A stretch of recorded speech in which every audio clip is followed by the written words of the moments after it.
ખેડાના ઠાસરામાં વિશ્વ પર્યાવરણ દિવસની ઉજવણી દરમિયાન એક અનોખો કિસ્સો સામે આવ્યો। વૃક્ષારોપણ કાર્યક્રમ માટેના છોડ નગરપાલિકાની એમ્બ્યુલન્સમાં લાવવામાં આવતા ચર્ચાનો માહોલ સર્જાયો। સ્મશાન ગૃહ પાસે યોજાયેલા કાર્યક્રમમાં આ તરફ વધુ એક મહત્વના સમાચાર પાટણથી કે જ્યાં આગળ નાણાકીય નેટવર્કની તપાસ દરમિયાન કૌભાંડ ખુલ્યું છે।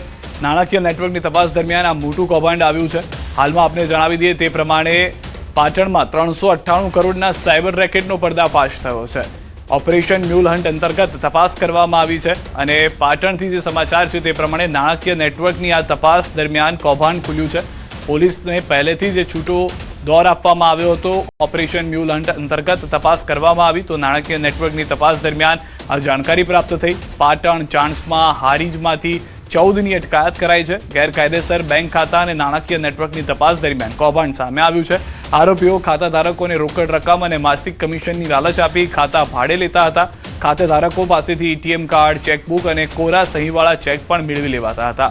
હારીજ નાગરિક સહકારી બેંકમાં 13 મ્યુલ એકાઉન્ટ ખોલી ગેરકાયદેસર વ્યવહારો કરવામાં આવ્યા હતા। પોલીસના જણાવ્યા મુજબ આ નેટવર્ક મારફતે અંદાજે ₹398 કરોડનું સાયબર ફ્રોડ આચરવામાં આવ્યું હતું।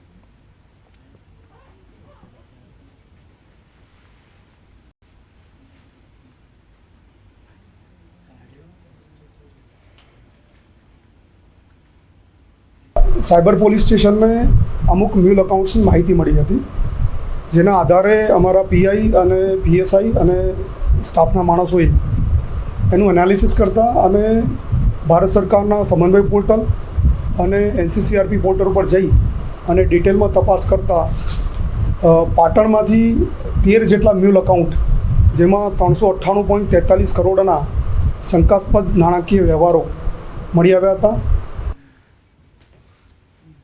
આ તરફ અમદાવાદથી સમાચાર વાલીઓ પર મોંઘવારીનો વધુ એક માર। અમદાવાદ સ્કૂલ વાન અને રિક્ષાના ભાડામાં વધારો। અમદાવાદ સ્કૂલ વાન એસોસિએશન દ્વારા ભાડા વધારાની જાહેરાત કરવામાં આવી છે। સીએનજીના ભાવમાં સતત વધારા બાદ નિર્ણય લેવાયો છે। ઈંધણ, વીમો અને આરટીઓ અને મેન્ટેનન્સ ખર્ચ વધતા ભાડા વધારાયા છે। નવા શૈક્ષણિક સત્રથી વધારેલા ભાડા અમલમાં આવશે। સ્કૂલ વાનના ભાડામાં ₹200 થી 300 સુધીનો વધારો। સ્કૂલ રિક્ષાના ભાડામાં ₹100નો વધારો। 2024માં સીએનજીનો ભાવ ₹81.59 હતો, હાલ ₹88.08 પહોંચી ગયો છે। 1 કિલોમીટર માટે સ્કૂલ વાનનું ભાડું નવું જે છે તે ₹1400 છે। 5 કિલોમીટર માટે સ્કૂલ વાનનું નવું ભાડું ₹2200। 1 કિલોમીટર માટે રિક્ષાનું ભાડું ₹800 અને 5 કિલોમીટર માટે રિક્ષાનું ભાડું ₹1200 થઈ ગયું છે। વાલીઓના બજેટ પર વધારાનો બોજ નવા શૈક્ષણિક વર્ષની શરૂઆત સાથે જ પડશે। વાલીઓને વધુ ખર્ચનો સામનો કરવો પડશે। આજે કમિટીની મિટિંગ રાખવામાં આવેલી હતી 3:30 વાગે અને અમારી મિટિંગમાં અમે નિર્ણય કર્યો છે કે મારુતિ વાનમાં ₹200 વધારવાના, ઓટો રિક્ષામાં ₹10 વધારવાના, સ્કૂલ રિક્ષામાં એ જે રીતે પહેલાં અમે ₹750 ઓટો રિક્ષામાં લેતા હતા એ જ રીતે હવે ₹850 લઈશું અને પર કિલોમીટરે ₹100 લઈશું। એ જ રીતે વાનમાં પહેલાં અમે 1200 લેતા હતા, હવે મિનિમમ ભાડું ₹1400 થશે અને પર કિલોમીટર 200 વધશે। તો હાલમાં સ્કૂલ રિક્ષાનો ભાડો જે છે તેમાં અંદાજિત ₹100નો વધારો કરી દેવામાં આવ્યો છે। વાહન ચાલકોએ ભાવ વધારો વધુ કર્યો છે, ₹200 થી 300 સુધીનો છે। 1 કિલોમીટર જેમ જેમ વધશે તેમ તેમ ₹100 વધારો કરવામાં આવશે તેવું પણ કહેવામાં આવ્યું છે। હવે વાત કરીએ ખેડાની કે જ્યાં આગળ ઠાસરામાં વિશ્વ પર્યાવરણ દિવસની ઉજવણી દરમિયાન એક અનોખો કિસ્સો સામે આવ્યો। વૃક્ષારોપણ કાર્યક્રમ માટેના છોડ નગરપાલિકાની એમ્બ્યુલન્સમાં લાવવામાં આવતા ચર્ચાનો માહોલ સર્જાયો। સ્મશાન ગૃહ પાસે યોજાયેલા કાર્યક્રમમાં આરોગ્ય અને ઇમરજન્સી સેવા માટે નિર્ધારિત એમ્બ્યુલન્સનો ઉપયોગ માલવાહક વાહન તરીકે કરવામાં આવ્યો। વૃક્ષો અને છોડથી ભરેલી એમ્બ્યુલન્સનો વિડીયો સોશિયલ મીડિયામાં વાયરલ થયો। ત્યારે સ્થાનિકોએ સવાલ ઉઠાવ્યા છે કે છોડના પરિવહન માટે અન્ય સરકારી વાહન ઉપલબ્ધ નહોતું કે કેમ।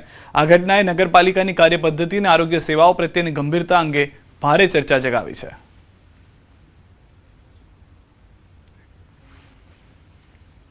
અમદાવાદથી સમાચાર ચાંદલોડિયામાં દબાણ હટાવવાની કામગીરી। મહાદેવનગર વિસ્તારમાં તંત્રની કાર્યવાહી। 12 મીટરનો ટીપી રોડ ખોલવાની કવાયત શરૂ। આશરે 40 મકાનો તોડવાની કાર્યવાહી હાથ ધરાઈ છે। કામગીરીમાં 4 દિવસ સુધી ચાલે તેવી શક્યતા છે।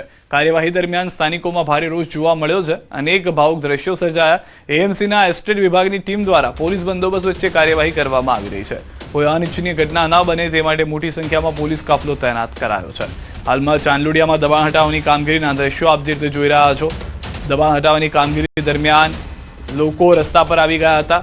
12 મીટરનો ટીપી રોડ ખોલવાની કવાયત જે છે તે કરવામાં આવી રહી છે અને હજી આ કાર્ય માટે 4 દિવસનો સમય લાગી શકે છે. આશરે 40 મકાનો તોડવાની કાર્યવાહી જે છે તે હાથ ધરવામાં આવી છે.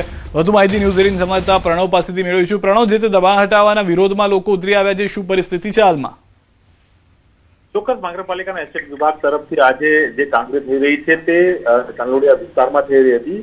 12 મીટરના ટીપી રોડને જે મંજૂર કરવામાં આવ્યો સરકાર તરફથી તેઓને હાલ દબાણ મુક્ત કરવામાં આવી રહ્યો છે. તે અંતર્ગત હાલ જે મહાદેવનગરના જે વિસ્તાર કહેવામાં આવે છે તેમાંથી 100 થી પણ વધુ જે મકાનો છે તેને ઇફેક્ટ થવાની છે. તે અંતર્ગત જ આજના દિવસે 40 થી પણ વધુ જે મકાનો છે જે રસ્તા કપાતમાં આવી રહ્યા છે, ટીપી કપાતમાં આવી રહ્યા છે, તેને દૂર કરવાની કામગીરી થઈ રહી છે. સ્થાનિક લોકોએ વિરોધ પણ નોંધાવ્યો હતો, પરંતુ આખરે પોલીસ બંદોબસ્તમાં મૂકવામાં આવ્યો હતો. ફાયર વિભાગની ટીમ પણ અનિચ્છનીય ઘટના ન બને તેના માટે મૂકવામાં આવી હતી અને વિરોધ વચ્ચે પણ મહાનગરપાલિકા દ્વારા એ દબાણની કામગીરી હાથ ધરવામાં આવી રહી હતી. અને હાલ જે માહિતી મળી રહી છે તે પ્રમાણે આજના પ્રથમ દિવસે 300 મીટર જેટલું જે કામ છે તે ક્લિયર કરવામાં આવ્યું છે. એટલે 40 જેટલા મકાનો જે ઇફેક્ટેબલ હતા તેઓને દૂર કરાયા છે. હજુ પણ બીજા અન્ય જે 60 થી પણ વધુ જે મકાનો છે જે ડિમોલેશન આવતીકાલે અને આવનારા દિવસોમાં ચોક્કસપણે થશે. નગરપાલિકા તરફથી આ તમામ લોકોને નોટિસ પણ આપવામાં આવી હતી કે આ જે જાહેર રસ્તાને જે ખુલ્લો કરવાનો છે, ટીપી રસ્તો છે,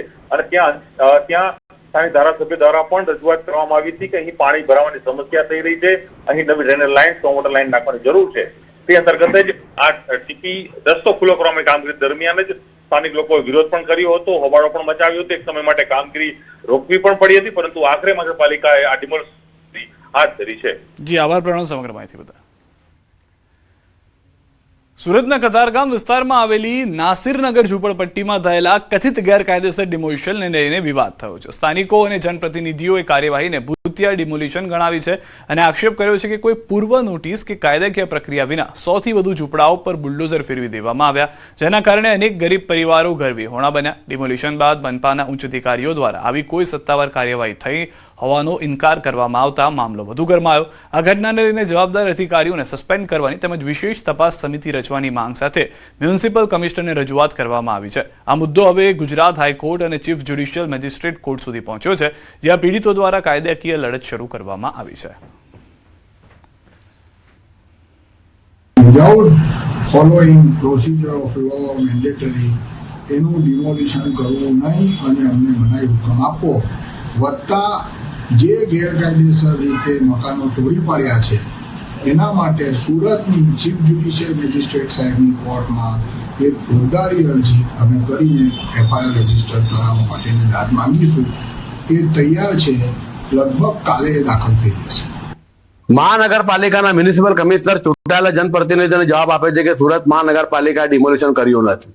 સુરત મહાનગરપાલિકાના મ્યુનિસિપલ કમિશનર 3 ઉચ્ચ અધિકારીઓની એક સીટની રચના કરે અને આ લોકોની તટસ્થ અને નિષ્પક્ષ તપાસ કરીને કાયમી ધોરણે આવા માફિયાગીરી કરનારાઓના, ગરીબો પર દમન કરનારા અધિકારીઓને ડિસમિસ કરે, એ મેં આજ રોજ માંગણી કરેલ છે.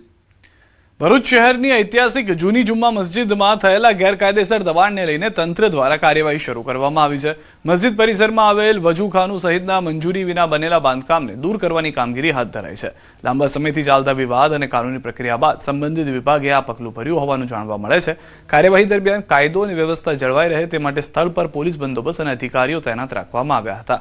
તંત્ર દ્વારા કેટલાક બાંધકામો હટાવવાની શરૂઆત કરવામાં આવી અને આગળની કાર્યવાહી નિયમો અનુસાર કરવામાં આવશે. આ ઘટનાને પગલે સ્થાનિક વિસ્તારમાં ચર્ચા અને વિવિધ પ્રતિક્રિયા